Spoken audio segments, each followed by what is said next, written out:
Hello everyone. Like I'm going to talk about as to why I have joined this club. Before that, I'll tell you as to why I took up an initiative to become a public speaker very late in my career. I'll quote an incident that happened like I would say 10 years before, like when I was in my class 7 or class 8.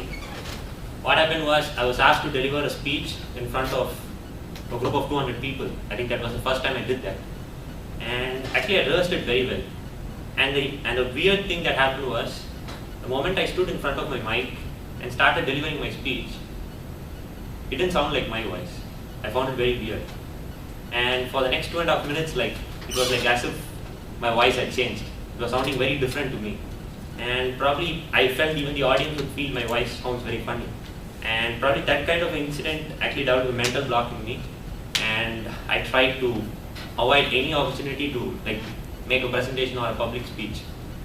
However, like the moment I came to my university, I had to make presentations where you had to make a speech in front of say 20 or 30 people. And apart from that, that's not the worst part.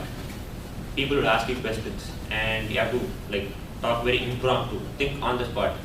And when I started doing that, I used to like very stutter and stammer and the worst part of all, like I would feel like it like demoralizes me. So, and that continued throughout my university life as a bachelor student. And the moment I got into work, actually like I worked for a year, like that's where I realized the importance to be an effective communicator. You got to communicate to people and get your work done. And that's the period when I started also reflecting on things like why I'm not a great speaker. One, that's the most obvious one, I haven't like practiced it.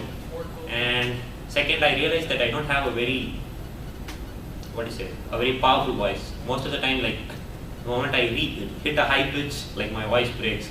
And I thought like all these limitations could be overcome only through practice. So that's the reason why I joined.